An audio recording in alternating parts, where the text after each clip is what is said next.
Cheering, by its very definition, is a shout for joy or encouragement. Cheering is part of the fabric of college athletics, and for 29-year-old Chico Garcia, it's woven into the fabric of his very being. For the last 12 years or so, Chico, to me, eats, breathes, sleeps, thinks, cheerleading all day.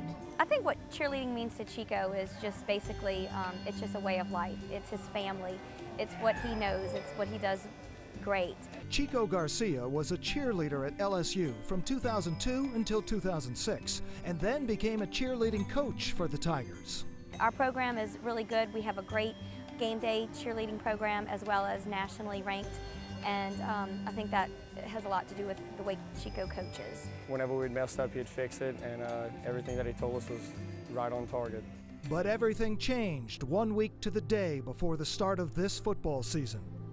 On August 27th, Chico Garcia was a passenger on a boat on Diversion Canal in Ascension Parish outside Baton Rouge when it crashed into a private pier.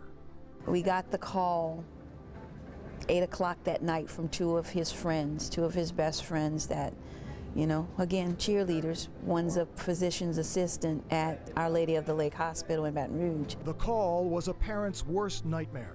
Chico Garcia had been airlifted to Our Lady of the Lake with 2 severely dislocated vertebrae and was paralyzed from the neck down. Make no mistake, this is a very devastating, very severe injury, and he will face a very long marathon run on this rehabilitation course. Chico was transferred to one of the nation's top spinal cord injury rehabilitation facilities in the country, the Shepherd Center in Atlanta, Georgia, where he takes to his course every day, working to shorten his long road back. The paralysis from neck down also involves breathing muscles and speaking muscles. So he's had a lot of difficult time since the injury, but he's also made a lot of progress. When he first came in, he was on the ventilator 24 hours a day and getting respiratory treatments and things like that, and now we're looking at the fact that he's about 16 hours a day off the ventilator breathing on his own, which is just a huge task for him. If you were to ask me on first day that I saw him, I said that he would need the breathing machine for the rest of his life. So he's beaten all the odds, and he surprised me. He surprised my rehabilitation partners. He surprised 2 lung doctors here. So who knows? What else may come? I think it's amazing. He's progressing little by little every day. They're working him where before he couldn't even move, not side to side. His neck, they took his brace off. It's just amazing to see little steps by step. But then Garcia has always been driven. In addition to coaching at LSU, Chico coached across the country and even in South America with the Universal Cheerleading Association. He also worked at Apple as a trainer and rising star of inspirational videos. When Chico was in the emergency room, one of the first things he said was, "Mom, you need to call Apple and tell them I can't come into work tomorrow." And then even the next day it was still, "You need to call Apple again and tell them I can't come in." Chico has managed to keep a positive attitude during his negative situation. Many of the reasons why are seen around his room at the center. Hundreds of letters, cards, and pictures from well-wishers, many he knows or knows of, and many he doesn't. What's it been like for you, Chico, to have the support from the cheerleaders in particular back in Baton Rouge, and what has all of it meant to you?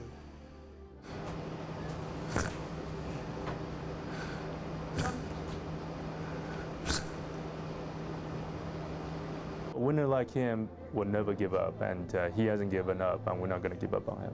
He has to be assisted with everything, from brushing his teeth to washing his face to eating to scratching an eyebrow. He can't do anything for himself. The enormity of the hospital bills is just unbelievable. And there will be more bills for wheelchairs and other necessary life-changing technology. Everything that happened, it definitely brought our whole team together because he was such a motivation for us, and now we just have so much motivation to do the best that we can for him. We're really looking forward to Chico coming back and being on our sidelines. I can't wait for the day that he comes to our first practice since his accident. What would you like the cheerleaders back in Baton Rouge and the other people who are watching you and would like to help, what would you like them to know?